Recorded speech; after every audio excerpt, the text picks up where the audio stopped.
여러분은 혹시 집에 반려동물, 펫을 키우고 계십니까? 강아지 혹은 고양이를 기르고 계십니까? 한 통계를 찾아보니 미국 내 8천만 가구가 현재 반려동물을 기르고 있고, 이는 전 미국 인구의 한 63% 정도 된다고 합니다. 우리는 이런 반려동물에게 이름을 붙여줄 뿐만이 아니라 때로는 그들을 우리의 아기 애기라고 부릅니다. 또 우리 역시 그들의 아빠, 엄마라고 칭하기도 합니다. 동물들과 가깝게 지내면서 그들의 인권을 이야기하는 것이 이제는 낯설지 않은 시대에 우리는 살아가고 있습니다. 동물을 의인화하며 하나님이 창조하신 피조물을 아름답게 여기는 것 좋은 일이라고 생각합니다. 그런데 재밌게도 동물을 사람처럼 대할 때는 아무런 문제가 없지만, 사람들 사이에 아무런 이견이 없지만, 반대로 사람을 동물처럼 대할 때는 문제가 생깁니다. 올 2025년이 을사년 푸른뱀의 해라고 이야기합니다. 이 푸른뱀은 풍요로움, 다산, 지혜를 가져다주는 상징이라고 합니다. 그래서 그런 뱀이 너무 좋은 나머지 여러분 친구나 지인들을 향하여 형제님, 자매님, 형제님의 얼굴을 보니 축복이 넘치네요. 꼭 뱀같이 생겼습니다. 라고 이야기하면 좋아할 사람 하나 없을 것입니다. 분명 우리는 그 말에 기분이 나쁠 것입니다. 동서고금을 막론하고 인간을 동물에 비유하는 것은 천박한 사람 등을 칭할 때 쓰는 표현이었습니다. 비상식적, 비윤리적, 비도덕적인 삶을 살아가는 이들을 향해 손가락질하며 우리는 그들을 짐승만도 못한 인간이라고 이야기합니다. 그래서 세계 어느 곳을 향해 가든 인류가 사용하는 가장 저급적인 욕설과 단어에는 늘 빠지지 않고 동물이 등장합니다. 2000년 전 예수 그리스도가 이 땅에 오심으로 인해, 그리고 오순절 성령 강림 사건으로 인해 이 땅에는 교회가 세워지고 복음이 확장되어 나갔습니다. 그 초기, 흔히 우리가 초대교회라고 이야기하는 시대에 많은 사람들이 그리스도인을 향해 손가락질해가며 그들을 짐승과도 같은 천박한 이들이라고 핍박했습니다. 제가 그림 한 장 보여드릴 텐데요. 보시면서 이게 아이들의 낙서 아닌가 생각하실 수도 있습니다. 그런데 이 그림은 낙서가 아닌 로마의 필라티노 언덕에 그려진 고대 벽화입니다. The Alexamenes Graffito, 영어로 하면 Blasphemous Graffito라 불리는 이 벽화는 2세기 말에 그려진 것으로 추정되고 있습니다. 그림의 한가운데를 보시면 당나귀 머리를 한 형체가 이렇게 날개를 펴고 서 있는 모습을 보실 수 있습니다. 당시 로마인들은 기독교인을 저급한 것을 믿은 사이비 종교 집단으로 여겼습니다. 치욕의 극치였던 잔인한 사형틀, 흉악한 죄인을 죽이던 그 십자가에 못 박힌 예수를 그리스도라고 칭하고 구원자라고 믿는 이들이 로마인들의 눈에는 너무나 미련해 보였기 때문입니다. 그래서 당시 로마인들이 사용하던 가장 저급한 욕설이었던 당나귀, 덩키라는 단어를 그리스도인들을 부를 때 사용했습니다. 이 그림에서도 사람의 머리를 대신해 당나귀를 그려놓고 그를 십자가에 못 박아 공개적으로 그리스도인을 모욕하고 있습니다. 이런 그림은 당시 로마의 필라티노 언덕뿐만이 아니라 로마 제국 곳곳에 굉장히 많이 그려졌다고 합니다. 이러한 그리스도인들을 향한 모욕은 비단 2세기뿐의 일이 아니라 그보다 훨씬 앞선 사도 바울의 시대에도 동일하게 일어나고 있었습니다. 사도 바울은 오늘 본문의 중심이 되는 고린도 지역뿐만이 아니라 지금의 터키, 그리스가 속해 있는 발칸반도에서 복음을 증언하는 사역을 감당하고 있었습니다. 우리가 잘 아는 것처럼 그의 1차 선교 대상은 해외에 흩어져 있는 유대인들, 디아스포라라 불리는 유대인들이었고, 그 다음이 헬라인들, 이방인이 그의 선교의 대상이었습니다. 바울이 그들에게 복음을 증거해 나갈 때, 선교해 나갈 때 사람들의 반응이 어떠했는지 오늘 본문 22절과 23절은 이렇게 이야기합니다. 유대인은 표적을 구하고 헬라인은 지혜를 찾으나 우리는 십자가에 못 박힌 그리스도를 전하니 유대인에게는 거리끼는 것이요 이방인에게는 미련한 것이로되. 십자가에 못 박힌 그리스도의 복음이 유대인들에게는 거리끼는 것이라고 이야기합니다. 왜 거리끼는 것이었을까요? 우리는 유대인들이 귀중히 여겼던 율법, 모세 오경에서 그 근거를 확인할 수 있습니다. 신명기 21장 22절과 23절에서 하나님은 모세에게 이렇게 말씀하십니다. 사람이 만일 죽을 죄를 범함으로 내가 그를 죽여 나무 위에 달거든 그 시체를 나무 위에 밤새도록 두지 말고 그날에 장사하여 내 하나님 여호와께서 내게 기업으로 주시는 땅을 더럽히지 말라. 나무에 달린 자는 하나님께 저주를 받았음이니라. 여호와 하나님께서 말씀하십니다. 나무에 달린 자는 하나님께 저주를 받은 자다. 율법을 목숨보다 소중히 여기는 유대인들 입장에서 시대는 바뀌었지만 십자가, 나무에 달려 죽은 예수는 분명 하나님께 저주를 받은 자입니다. 때문에 그렇게 저주를 받은 자를 향하여 그리스도, 메시아, 우리의 구원자라고 이야기하는 바울의 복음이 이 흩어져 있던 유대인들에게는 절대로 받아들일 수 없는 오늘 말씀에 기록하듯이 거리끼는 것이었습니다.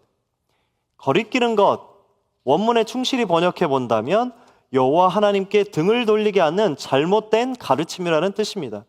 더 쉽게 이야기하면 이단의 교리를 우리는 복음으로 받아들일 수 없다라는 뜻이죠. 유대인만 그렇게 여긴 것이 아니라 오늘 말씀을 보니 헬라인도 그렇다고 이야기합니다. 본문에는 복음이 이방 사람들에게 미련한 것이라고 받아들여졌다고 합니다. 헬라 문화권에서는 신이 사람과 동일한 모습을 지녔다고 생각했습니다. 우리가 잘 알고 있는 그리스 로마 신화를 보십시오. 제우스, 헤라, 포세이돈 등 모든 신들이 인간과 동일한 모습을 하고 있습니다. 그러나 다른 것 한 가지가 딱 있다면 그것은 그 신들에게는 능력이, 초인적인 힘이 있었다는 것이죠. 헬라인들이 듣기에 바울이 증거하는 예수는 분명 신이면서 인간의 모습을 하고 있었습니다. 그런데 어찌 된 것인지 신이라는 전능한 존재가 나약한 인간들의 손에 죽임을 당했습니다. 그러한 헬라인들의 관점에 그렇게 쉽게 죽임을 당한, 나약하게 죽임을 당한 예수는 절대 신이 될 수 없었습니다. 그리스도도, 구원자도, 메시아도 될 수 없었습니다. 오히려 사형틀이었던 십자가가 믿음의 중심이라고 그들에게 전하면 비웃음과 조롱의 대상이 되어버렸습니다. 그렇게 유대인은 바울에게 요구합니다. 그 저주받은 자가 신이라면 우리가 믿을 수 있도록 기적을 보여라, 표적을 보여라 라고 이야기합니다. 이러한 모습은 예수님께서 이 땅에 공생애를 보내실 때 유대인들이 요구했던 것과 동일한 모습입니다. 신이라면 당연한 위대한 능력이 있어야 한다는 것이죠. 헬라인들도 요구합니다. 우리가 믿음을 가질 수 있는 신이라면 니들이 이야기하는 그 신에 대한 논리적이고 철학적으로 설명을 해달라는 것입니다. 신이 인간 손에 죽었다는 나약한 신의 이야기를 하지 말고 지식으로, 철학으로 우리를 설득해보라고 이야기합니다. 오늘 이 자리에서 함께 예배드리고 계신 모두에게 여러분은 무엇을 지금 믿고 계십니까?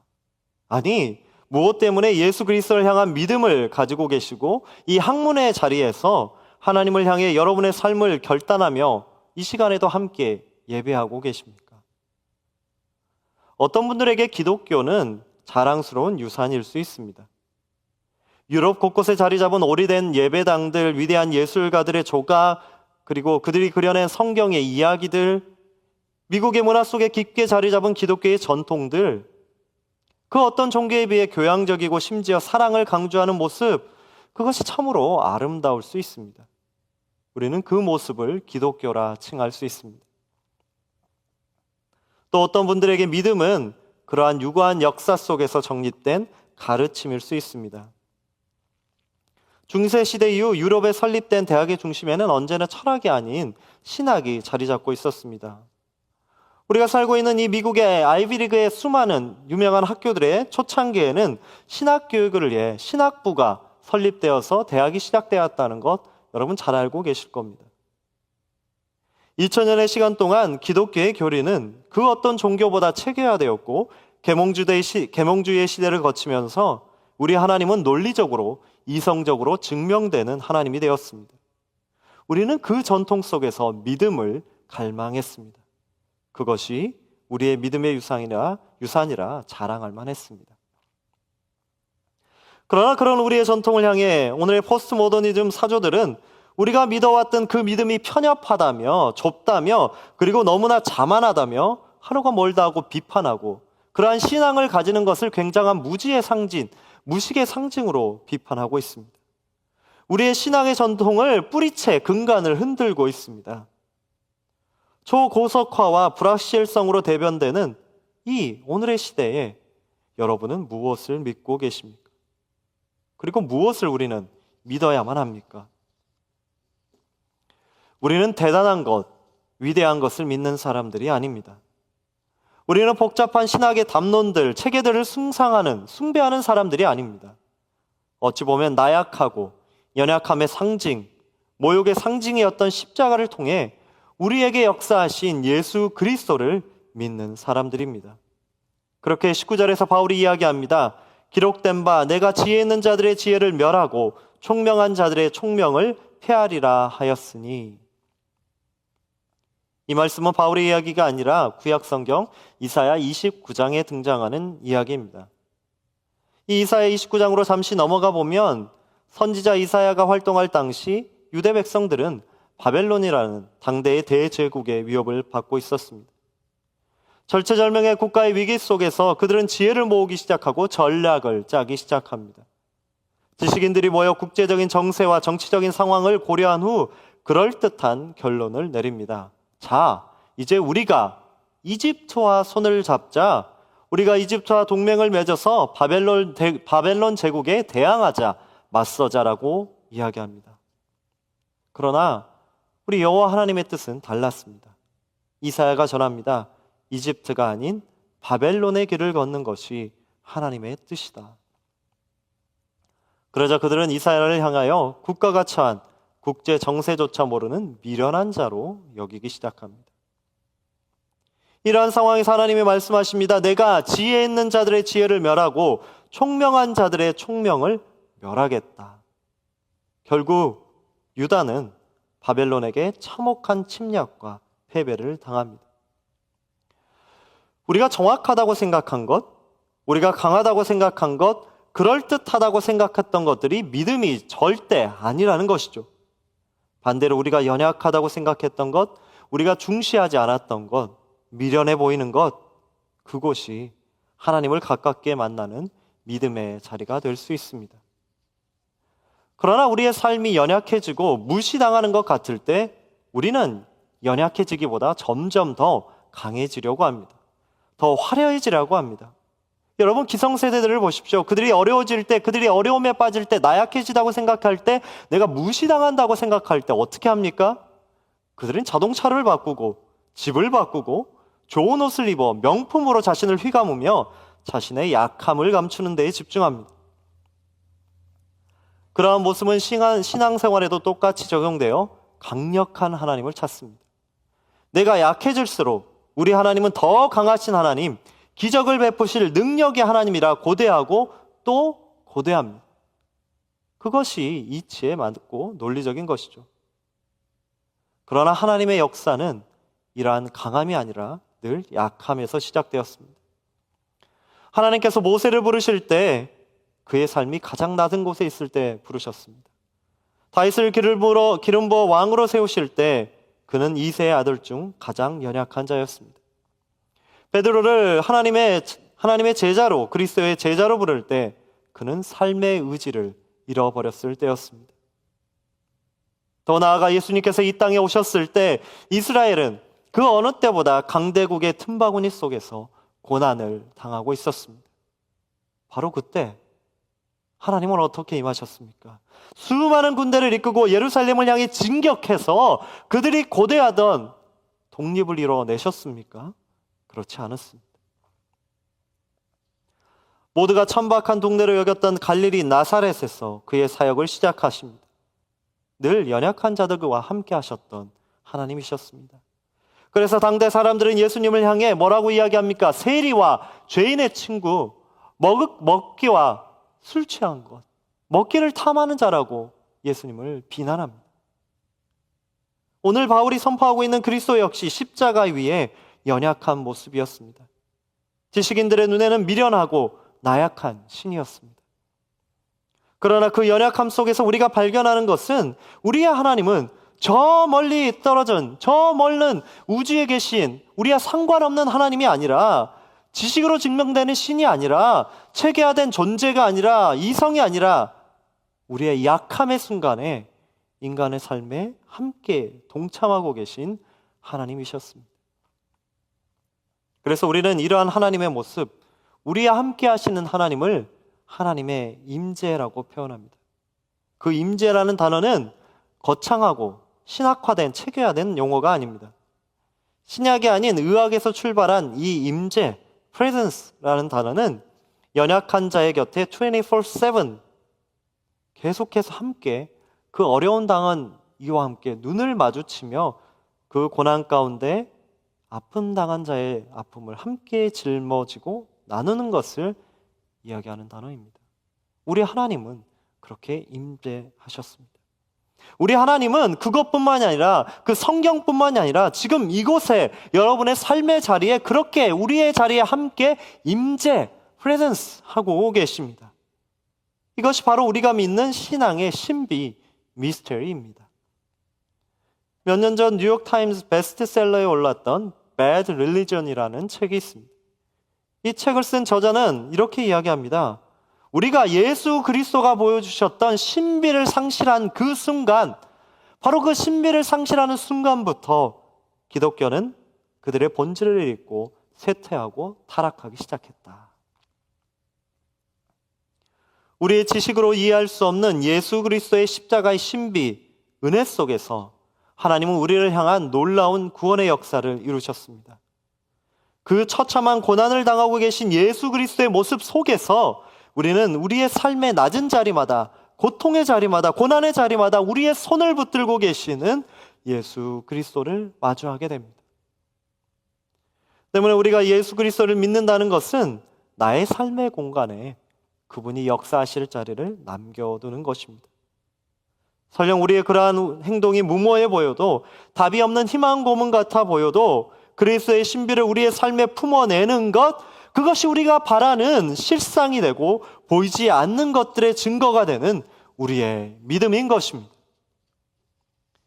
20세기 위대한 신학자라 불리는 폴 틸리가 이렇게 이야기합니다. 믿음은 지성적인 것만도 아니고 감성적이기만 한 것도 아니라 우리의 삶을 실제로 움직이게 하는 것이다. 믿음은 역동성, 다이나믹을 지니고 있다. 연약해 보이지만 우리 가운데 역사하고 계시는 하나님을 믿을 때 나의 작은 믿음이 능력이 된다는 것입니다. 특별히 신학, 상담, 음악, 예배, 사회복지, 코칭, 간호 등 다양한 분야에서 그리스도의 마음을 가지고 학업의 길을 가는 여러분의 그 자리에, 그러한 여러분의 마음 속에 그러한 확신이 심겨질 때 여러분이 가진 작은 믿음은 우리 모든 그리스도인을 하나 되게 하며 그 위대한 역동성을 주체하지 못하고 우리의 학업의 여정의 자리뿐 아니라 여러분이 속한 공동체를 변화시키고 여러분의 삶의 자리를 변화시키고 더 나아가 이 온 세상을 하나님의 나라로 풍성히 세울 것입니다. 그 믿음의 역동성을 초대교회의 그리스도인들은 삶으로 느끼며 살아갔습니다. 기독교가 공식적으로 로마 제국의 인정을 받은 것은 AD 313년 4세기의 일입니다. 콘스탄틴 황제의 밀라노 칙령 이후 그리스도인들은 핍박에서 자유로울 수 있었습니다. 그렇다면 초대교회 시기, 우리가 이야기하는 이 300년의 시간 동안 그리스도인들은 이 고난 가운데 어떻게 그 핍박 속에서 믿음을 지켜나갔을까요? 사도 바울이 십자가의 연약함이 우리의 믿음의 대상이라고 이야기할 때가 1세기였습니다.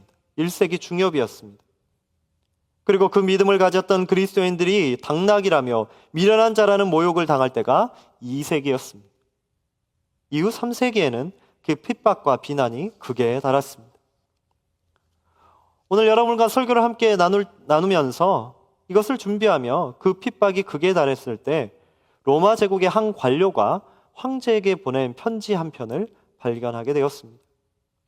이 편지 속에는 디오그네티스라는 황제의 보좌관에게 당시 그리스도인들이 어떠한 존재인지 상세히 보고하고 있습니다. 그중 한 부분을 읽어드리겠습니다. 그리스도인들의 삶에는 무언가 특별한 게 있다. 그들은 자신의 나라에서 마치 그들은 지나가는 사람들인 것처럼 살아가고 있다. 그들은 시민으로서 자신들의 모든 역할을 다하지만 마치 외국인들처럼 고난을 당한다. 그리스도인들은 모든 사람들을 사랑하지만 모든 사람들은 그들을 박해한다. 그들은 가난 속에서 살지만 많은 사람들을 부유하게 한다. 그들은 불명예를 당하지만 그것은 그들에게는 영광이다. 치욕을 당하면 축복으로 대답하고 모욕을 당해도 변명하지 않는다. 그들이 하는 모든 선행에 대한 대가로 그들은 마치 범죄자처럼 처벌을 받는다. 당나귀라고 비난을 받던 그들을 향해 우리 주님께서는 친히 무지와 모욕의 상징인 당나귀를 타시고 우리의 왕으로 이 땅에 오셨습니다. 그리고 고난당하고 연약한 자들을 위해 친히 십자가를 먼저 지시고 고난을 당하심으로 말미암아 우리를 구원의 자녀로 불러주셨습니다. 우리가 믿고 따라야 할 그 그리스도의 은혜가 어찌 보면 무모하고 약해 보입니다. 강함도 아니고 지식도 아니고 막연하고 미련해 보일 수 있습니다. 그러나 예수 그리스도를 향한 우리의 믿음은 바울의 고백처럼 하나님의 능력이요 하나님의 지혜입니다. 우리의 약함 가운데 지금도 역사하고 계시는 하나님의 강함을 보시고 그 믿음의 눈과 마음을 가지시고 화재로, 사고로, 재난과 전쟁과 다툼으로 얼룩져가는 오늘의 이 세상 속에서 주님의 은혜의 빛을 고대하시며 주님과 동행해 나아가시는 연약하지만 그리스도의 심장을 가지시는 저와 여러분의 삶이 되시기를 간절히 소망드립니다.